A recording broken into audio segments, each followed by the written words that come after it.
Location KCR నిర్ణయమే, మేం ప్రతిపాదించలేదు. సాధ్యాసాధ్యాలపై అధ్యయనం చేశాం, కొన్ని ప్రతికూలతలపై రిపోర్ట్ ఇచ్చాం, విద్యుత్ మెయింటెనెన్స్ కాస్ట్ పెరగడం వంటివి అందులో ప్రస్తావించాం. జ్యుడిషియల్ కమిషన్ కు 5 మెన్ కమిటీలోని 4 స్పష్టం. సబ్ కాంట్రాక్టర్లు ఎవరంటూ కమిషన్ ఆరా. కాళేశ్వరం నిర్మాణంలో వాటి పాత్రపై ఫోకస్ అంటూ కాళేశ్వరం అవకతవకలపై ఏర్పాటైన PC Ghosh judicial commission 5 men కమిటీలో 4 అంటే రిటైర్డ్ ఇంజనీర్లు సభ్యులతో శనివారం భేటీ అయ్యింది. అందులో వారు కీలకమైన వివరాలు కమిషన్ ఎదుట ప్రస్తావించారు. నాటి సీఎం కేసీఆర్ నిర్ణయం మేరకే ప్రాజెక్టు తుమ్మిడిహట్టి నుండి మేడిగడ్డకు మారిందని, దాన్ని తాము ప్రతిపాదించలేదని కమిటీ సభ్యులు తెలిపినట్లు సమాచారము.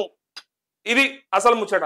అసలు ఏం జరిగిందంటే తుమ్మిడిహట్టి ప్రాణహిత నుంచి నీళ్లు తీసుకునే అవకాశం ఉండగా కూడా మనకి ఏ బ్యారేజ్లు ఎట్లా నిర్మించే ప్రయత్నం ఏం చేసిందంటే, ఫర్ సపోజ్ ఇది కాళేశ్వరం అనుకుందాం. కాళేశ్వరం అంటే ఇది ఇప్పుడు ప్రాణహిత. యాక్చువల్ గా ప్రాణహిత నుంచి నీళ్లు గ్రావిటీ ద్వారా తీసుకునే అవకాశం ఉన్నటువంటి నీళ్లను ఈయన ఏం చేసిండంటే ఎత్తి ఇంకా కింద నుంచి ఇక్కడ నుంచి అంటే వరద నీటి ద్వారా రావాల్సినటువంటి బ్యారేజ్ అంటే నీళ్లు గ్రావిటీ ద్వారా రావాల్సిన వాటిని ఈయన ఏం చేసిండంటే ఇటు నుంచి తీసుకోకుండా సపరేట్ గా ఈ మేడిగడ్డ బ్యారేజ్ ని నిర్మించి కిందికెళ్ళి నీళ్లు పైకెత్తి పోపించాడు. మేడిగడ్డ, అన్నారం, అట్లే సుందిల్ల ఈ 3 ఏవైతే ఉన్నాయో ఈ 3 బ్యారేజ్లలో నీళ్లు నింపి వీటి ద్వారా ఎత్తిపోయించే ప్రయత్నం చేశాడు. దీని ద్వారా కరెంటు బిల్ ఎక్కువైతుందని చెప్పి గతంలో చెప్పిర్రు చాలా మంది.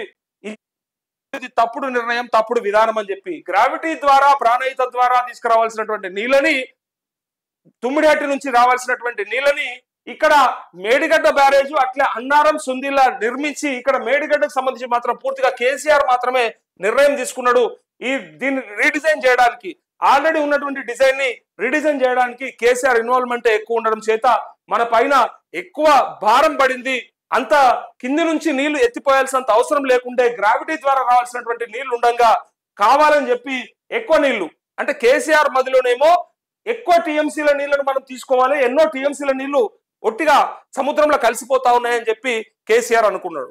కానీ ఈ ప్రాజెక్టు వెనకాల కావాలని చెప్పి నీళ్లు మనకు ఈజీగా రావాల్సినటువంటి వేను వదిలేసి మరి కిందికెళ్ళి ఎత్తిపోయాల్సినంత అవసరం ఏమొచ్చిందని చెప్పి దానివల్ల 1,20,000 కోట్ల రూపాయల ప్రాజెక్టు కాస్ట్ అయ్యింది. మొత్తానికి మన పైన ఈ భారం మోపబడింది అని చెప్పి అంటా ఉన్నారు. సో ఒక్కొక్క ఎకరానికి వేలాది రూపాయలు ఖర్చు చేసి నీళ్ళు ఇవ్వాల్సినంత అవసరం ఏమున్నదని చెప్పి ఇప్పుడు మాట్లాడుతూ ఉన్నారు. సో ఇక్కడ చూడండి ఒక్కసారి తను చెప్పింది అదే.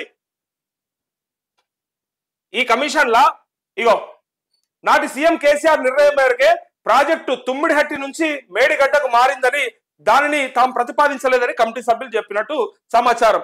కమిటీ సభ్యులు ఏం చెప్పారంటే ఆ రోజు కేసీఆర్ ఆ ప్రాజెక్ట్ ఏదైతే తుమ్మిడిహట్టి నుంచి నీళ్లు తీసుకోవచ్చో దాన్ని వదిలేసి మరి మేడిగడ్డకు మార్చిండు.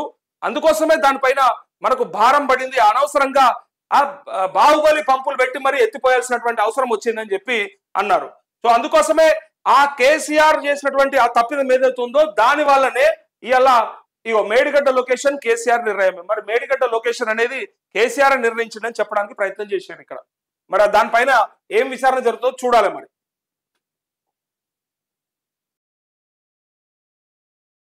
ఇక మరొక వార్త ఏమొచ్చిందంటే పెద్దగా వచ్చింది చాలా. మద్యం ధరలు పెంపు, అన్ని బ్రాండ్లపై 20 నుంచి 25% పెంచే ఛాన్స్. 3,500 కోట్లు అంటే 3,500 కోట్ల వరకు అదనపు ఆదాయం సమకూరే అవకాశం. విమర్శలు వస్తాయనే కోణంలోనూ సర్కార్ ఆలోచన. 2 ఏళ్ల క్రితం ధరలు పెంచిన నాటి బీఆర్ఎస్ ప్రభుత్వం ఈ ఏడాది మార్చిలోనే పెంచాల్సి ఉండగా ఎన్నికల కారణంగా వాయిదా. ప్రతి ఏటా లిక్కర్ పై దాదాపు 37